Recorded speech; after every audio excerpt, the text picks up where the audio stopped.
Got me falling right back.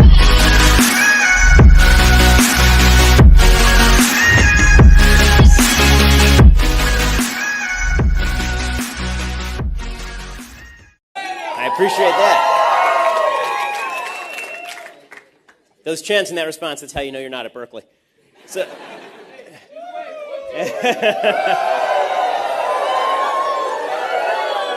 the wave here is okay. At baseball games, it's communism. So today I wanted to do something a little bit different. I've talked a lot about various themes that you see on college campuses and in our politics. I've talked about white privilege and why I think it's nonsense. I've talked about safe spaces and microaggressions and trigger warnings. So if you want to see any of those speeches, all you have to do is go over to Yaf's page and you can watch all those speeches. But today I want to do something new. I want to talk about the rising tide of democratic socialism in the country.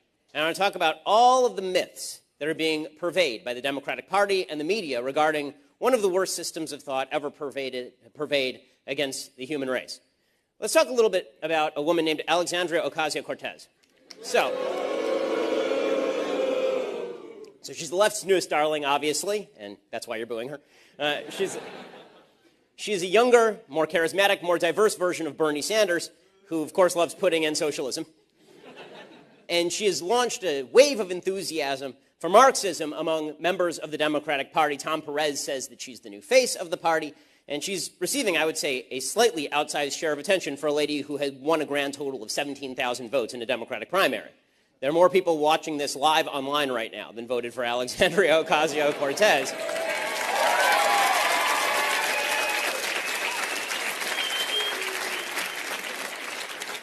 We keep hearing that she is extraordinarily exciting. She's very, very exciting. Right? She's exciting because she can say incredibly stupid things with a straight face and wild enthusiasm in her eyes, and because she radiates sincerity. Of course, so do my two children who are under the age of 5, but I wouldn't put them in charge of the nation's economic policy. So today I want to talk about democratic socialism and the claims that it makes. In particular, I want to talk about 7 particular claims. All of them are wrong, and I think it's necessary for us to know why they are wrong so that we can fight what is going to be the wave of the Democratic Party in the future. The Democratic Party has basically decided that it wants to run on intersectionality with regard to race, on identity politics with regard to race, and on democratic socialism with regard to economics. So the first claim they make is that democratic socialism isn't exactly the same thing as socialism. Now, they can never actually explain why. Right? Or Cortez was asked this. She was asked on national TV, what is the difference between democratic socialism and socialism? And she had no answer. Bernie Sanders has been asked the same thing. Tom Perez has been asked the same thing. Hillary Clinton's been asked the same thing. No one can explain the difference because there is no difference. Democratic socialism is just socialism with a nice word in front of it. Right? It's like how if you add the word sandwich to turd, it is still a turd sandwich. If you add the word democratic to socialism, it is still socialism.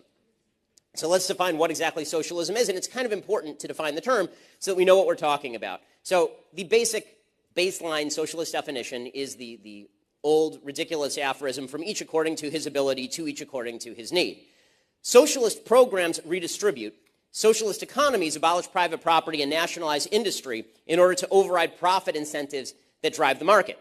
It's important to recognize the difference between these two things. Okay, just because a country has some socialist programs does not make it a socialist country. So, for example, Canada has socialized medicine. Canada is not a socialist country. Canada is a capitalist country with socialist medicine.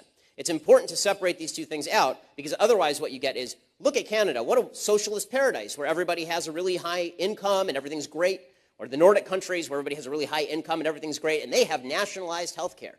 It's like, right, nationalized health care is the socialist part, and the really high income is the non-socialist part. Right, the part of the living standard that's actually really good, that's the part that's not socialist. And it's important to distinguish these two things because when you conflate them, you're doing something inaccurate. Right? Socialism requires abolition of the profit incentive. And Alexandria Ocasio-Cortez, who is endorsed by the Democrat Socialists of America and consider herself a member of that group, they have openly stated that they wish to abolish the profit incentive, which is the incentive that has driven the greatest increase in wealth in the history of mankind.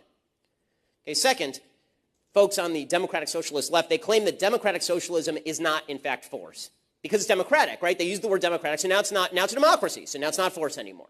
Right? Just like the Republic of North Korea is actually a republic and doesn't use force anymore. As long as you just say things are what they are, then they become those things, right? If you say that a man is a woman, then he becomes a woman. And if you say that a non-republic becomes a republic, then it's a republic. That's just the way that it works.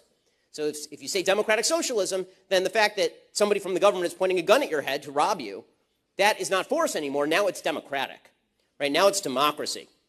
According to Jared Abbott of the DSA, Democratic Socialists of America Steering Committee, he says socialism is about democratizing the family to get rid of patriarchal relations. Good luck with that. Democratizing the political sphere to get genuine participatory democracy. Democratizing the schools by challenging the hierarchical relationship between the teachers of the school and the students of the school. That perhaps is the stupidest idea in the world. I mean, legitimately handing over education to 7-year-olds to democratize the classroom seems kind of dumb. Socialism is the democratization of all areas of life, including but not limited to the economy. But here's the problem.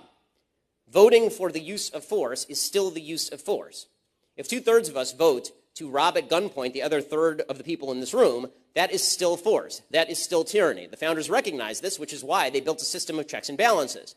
They were worried about the tyranny of the majority explicitly. They created a constitutional system to prevent exactly this, to prevent the idea that, oh, you said it's democratic. Well, that means it's okay now if we decide to oppress some discrete and insular minority in the language of the Supreme Court with regard to race. Well, that applies with regard to economics, too. If you have some people voting to take away other people's money, that doesn't make it democratic and it doesn't make it fair. Which brings us to the third claim that socialists make, which is that socialism is fairer than capitalism. It's a fairer, more moral system. This is the one that gets a lot of folks. You have Bernie Sanders up there, and he says things, it's so irritating. Bernie Sanders' entire shtick is he says things that are wrong with the world and then offers no solution. But because they're wrong with the world, people think that he's smart. Okay, Bernie Sanders is not a smart human. And when Bernie Sanders stands up there and he says, it is completely unfair that 1% of the people own 99% of the wealth, and then he suggests that his solution is some pie-in-the-sky nationalization of everything on earth, people say, wow, you know, what he said there, you're right, it's not fair that some people have 3 houses and some people have no house at all. Wouldn't it be better if everyone had 1.5 houses? Right, we'll just actually cut that third house right down the middle, and sure, there won't be a wall that actually protects us from the elements, but at least it'll be fair that way. Socialism is not fairer. It is deeply unfair, because fairness and our sense of justice actually rests on the premise that there are consequences for actions. Right? This is how we all feel. This is how every human being feels, including people on the left. Right? Everyone innately feels that if somebody gets something they don't deserve, then that is unfair. If you didn't earn it, but you got it, it feels unfair. The reason it feels unfair is because it basically is unfair, that your earning has to be connected with what you get out of it. Socialism seeks to destroy the system of action and consequences. Now, people mix up charity and socialism. Charity is based on the principle that we ought to help people in need. I agree. We ought to help people in need. That's why I give inside my religious community. That's why conservatives give significantly more money to charity than people on the left. It's why red states give more to charity than people in blue states. People in blue states think they did their job when they paid their taxes. People in red states know they still have a religious obligation in most cases to give money to the needy in their community. Charity is about what I owe to you, because the money in the end doesn't really belong to me. It belongs to God, right? That's what religious people think about charity. It's saying something about my job.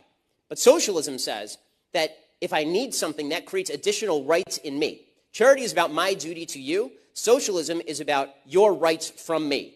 And what's weird about it is that those rights only accrue the less successful you become economically. So right now, I don't have a right to take your money. But if I were to lose all of my money in a stock market crash, then I would have the right to come and steal your wallet.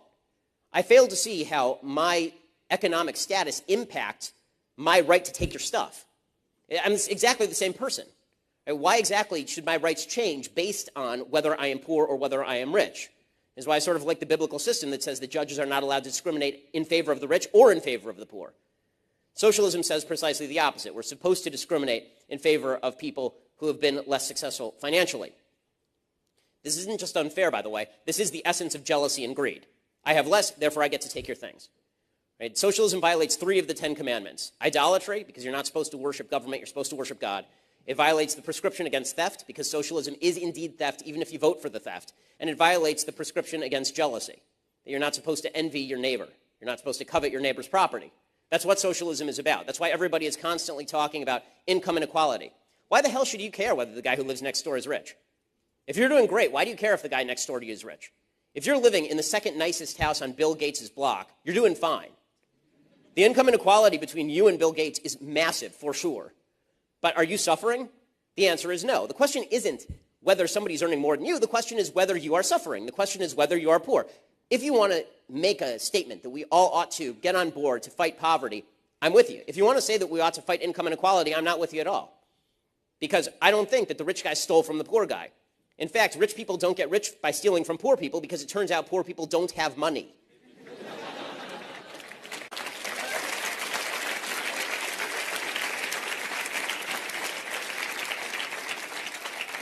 The fourth argument made by proponents of democratic socialism is that it's never really been tried. And you hear this one a lot. Right? The USSR wasn't socialist. Venezuela wasn't socialist. Cuba wasn't socialist. None of these countries have ever been socialist. It's just like magic. The minute they start sucking and blowing away dissidents, then all of a sudden they're not socialist anymore. It's what we in the commentariat business call it's called the no true Scotsman fallacy. This idea that it's never been tried. It's just never been, and if we tried it perfectly, then it would totally work this time. Which, I got to say, would not be a successful dating strategy. Right? If like, you're a dude out there, if you were trying to get a girl to date you, and she knew that you used to dine and ditch your last girlfriend repeatedly at restaurants, and then you're like, no, but that wasn't the real me.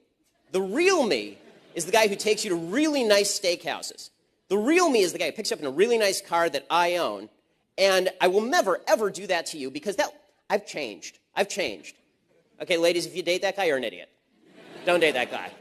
Okay, but socialists do this all the time. Okay, we tried the USSR experiment. It only ended with tens of millions of people dead and millions more people imprisoned in gulags and tremendous suffering for nearly a century.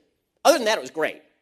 Right? Venezuela was not really trying it, right? I mean, the full-scale nationalization of the oil industry and the decision to nationalize other key industries and to stack those key industries with cronies of the political party in power, and then to inflate the currency to insane numbers and lift tariffs in order to avoid dependency theory. None of that was real socialism.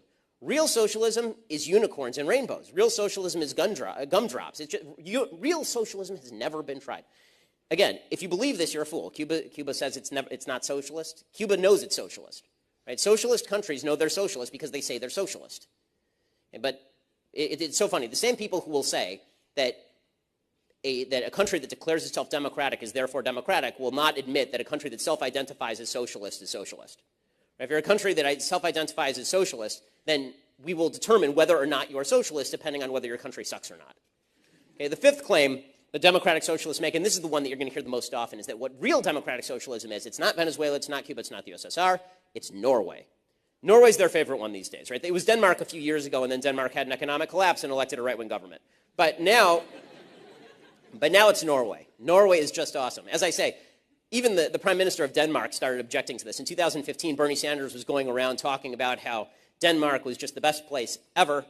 I guess that was another place he wanted to mooch off a commune and then get kicked out. And the Danish Prime Minister went to Harvard Kennedy School of Government, and he said, quote, "I know that some people in the U.S. associate the Nordic model with some sort of socialism. Therefore, I would like to make one thing clear. Denmark is far from a socialist planned economy. Denmark is a market economy," okay, which is true. If you look at the Heritage Foundation ranking of economic freedom, what you will find is that the United States is ranked 18th. Ranked above the United States in economic freedom, according to the Heritage Foundation, right? Good conservative folks. Okay, ranked above them.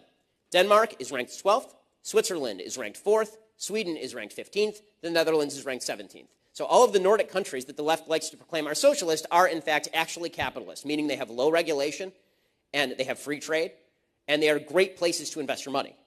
Right? All of these places are prosperous because of capitalism, and the economic problems that they have had are largely attributable to the giant welfare states that they've built on the back of capitalism. The truth about using socialist systems on top of capitalism is that capitalism creates the strength, and then socialism freezes things in place and redistributes everything, which inevitably tends to suck the strength out of the system. Right? You have a growing system that is really bursting at the seams with potential, and then people say, well, we're rich enough, let's redistribute all the gains. So they do that, they redistribute all the gains, and then it turns out that people don't have as much of an incentive to work anymore. And this is why you've seen, for example, there have been some experiments. There's one that was shut down literally today in Canada, I think it was in Ontario. They had a universal basic income experiment in Ontario. They shut it down today because it turned out that when you give people a lot of money to stay home and do nothing, they stay home and do nothing. The truth is that all of these countries became wealthy long before they started using all of these socialist methodologies. Also, they became wealthy because they have pretty good cultures there, right? They have high social cohesion in a lot of these Nordic cultures and cultural homogeneity, including a particular focus on work ethic, right? Culture does make a difference in all across the world. Culture makes a difference in how people act differently. And Nordic populations transplanted to the United States actually do better in the United States than they did back in their home countries. So if it was the system in Norway that made people successful, then why is it that when Norwegians come to the United States, they earn more? Right? When Swedish folks come to the United States, when Swedish Americans become Swedish Americans, they actually earn more on average than if they'd stayed home in Sweden. Sweden, which is a supposed socialist paradise, it grew because of capitalism. According to an economic scholar named Nima Zanandanji, who's actually from Norway, between 1870 and 1936, Sweden enjoyed the highest growth rate in the industrialized world. But between 1936 and 2008, the growth rate was only 13th out of 28 industrialized nations. And that is because they started implementing what they called third-way socialism. It was a complete fail, and then they had to elect more right-wing governments to try and walk all of that back. Right? The real question when you look at these states is how much of these socialist programs can you place atop the capitalist superstructure? And the answer is some, but not in an eternal amount. You can't just pile it on. You can't pile an infinite amount of socialism on top of a structure of capitalism and hope the structure of capitalism holds. That's not how it works. It's also important to note that even if you believe that some of these socialist programs work in places like Norway, even if you really like Norway's education system, for example, the idea that you can extrapolate from Norway to the United States is one of the weirder ideas, of people who promote public policy. Norway is a country whose total population is 5.23 million people. I live in Los Angeles County. Los Angeles County is 10.2 million people. Los Angeles County is twice the size of Norway. Okay, you can't actually take something that is somewhat working in a culturally homogenous area, which, by the way, is actually breaking down, because what you're seeing is that all of these socialist economies have created welfare states that are not sustainable with the populations they have. This has caused them to bring in a lot of low-wage immigration from abroad, and this is creating high levels of unemployment among those specific immigrants. The employment rate among immigrants to the United States significantly higher than the employment rate for immigrants to Norway, and it's creating all sorts of cultural conflict in places like Norway and in places like Sweden, which is why you're seeing all this anti-immigrant sentiment in these socialist states. They created these socialist welfare states. They brought in a bunch of immigrants to fuel those socialist welfare states. They didn't assimilate any of those people. And then there's all sorts of cultural conflict that is happening because of this.